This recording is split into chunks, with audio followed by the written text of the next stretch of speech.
Hello guys, ഇന്ന് ഞാൻ ഉണ്ടാക്കാൻ പോകുന്നത് ഈസി ആയിട്ട് കുഞ്ഞുങ്ങൾക്ക് കൊടുത്തു വിടാൻ പറ്റുന്ന ഒരു ലഞ്ച് ബോക്സ് റെസിപ്പിയാണ്. Tomato rice. വീട്ടിലുള്ള ഇൻഗ്രീഡിയൻസ് മതി. ഫസ്റ്റ് നമ്മളൊരു പാൻ ചൂടാക്കിയതിന് ശേഷം അതിലേക്ക് ആവശ്യമായ നെയ്യും വെളിച്ചെണ്ണയും ഒഴിച്ചതിന് ശേഷം അതിലേക്ക് ചതച്ച് വെച്ചിരിക്കുന്ന ഇഞ്ചി, വെളുത്തുള്ളി, പച്ചമുളക് ഇത്രയും ആഡ് ചെയ്ത് ഒന്ന് സോട്ടായി വരുമ്പോഴത്തേനും ഒന്ന് സോട്ടാക്കണം. അതൊന്ന് ഒന്ന് ഒന്ന് ഒന്ന് അതിൻ്റെ ആ റോ സ്മെല്ല് മാറി അതിനൊരു സ്മെല്ലുണ്ടല്ലോ, നല്ല വഴണ്ട ആ സ്മെല്ലിലേക്ക് വരുമ്പോഴത്തേനും അതിലേക്ക് നമ്മൾ അരിഞ്ഞ് വെച്ചിരിക്കുന്ന സവോളയും തക്കാളിയും ആഡ് ചെയ്ത് കൊടുക്കും. എന്നിട്ട് അതൊന്ന് മിക്സ് ചെയ്ത് ഈ മിക്സ് നല്ല ഒരു പേസ്റ്റ് രൂപത്തിൽ, ഒരു കുഴമ്പ് രൂപത്തിലാവണം. അതുവരെ മിക്സ് ചെയ്ത് നമ്മൾ വഴറ്റിക്കൊണ്ടിരിക്കണം. അപ്പോഴത്തേനും നമുക്ക് റൈസിന് ആവശ്യമായ കാര്യങ്ങൾ ചെയ്യാം.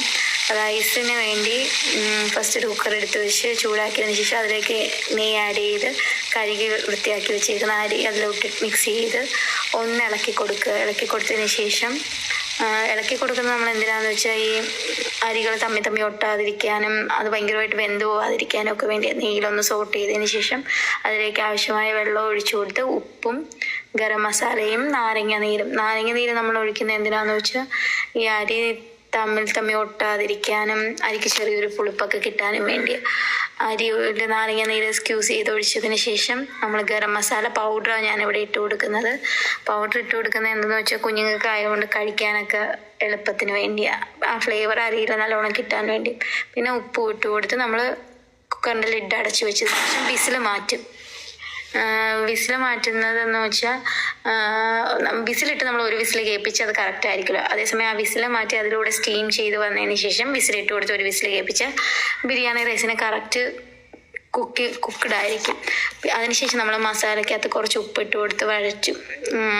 ഇപ്പുറത്ത് നമ്മൾ തക്കാളിയും സവോളയും വഴറ്റാൻ വെച്ചിട്ടില്ല, അതിൽ കുറച്ച് ഉപ്പ് ആഡ് ചെയ്തതിന് ശേഷം നല്ലോണം വഴറ്റിയെടുത്തിട്ട് അതൊരു കുഴമ്പ് രൂപത്തിൽ നല്ലോണം സോട്ടായി ആ തക്കാളിയും സവോളയൊക്കെ നമ്മൾ കുത്തി ഉടച്ച് നല്ല ഒരു കുഴമ്പ് രൂപത്തിലാക്കിയതിന് ശേഷം വീണ്ടും അതൊന്ന് അടച്ചു വെക്കും, വീണ്ടും പേസ്റ്റ് ആവാൻ വേണ്ടി. അപ്പോഴത്തേനും വിസിൽ വന്ന് റൈസ് നോക്കുമ്പോഴത്തേനും കറക്റ്റ് കുക്കഡായി കിട്ടിയിരിക്കും.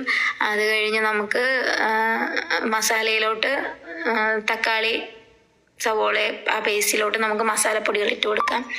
മുളക് പൊടി, മഞ്ഞൾപ്പൊടി, മല്ലിപ്പൊടി, ഗരം മസാല എത്രയോ നമ്മൾ ആഡ് ചെയ്ത് അത് നല്ല സോട്ടായി വരുമ്പോൾ അതിലോട്ട് നമ്മൾ വേവിച്ച് വെച്ചിരിക്കുന്ന റൈസ് മിക്സ് ചെയ്ത് നല്ലോണം ഇളക്കിയെടുക്കും.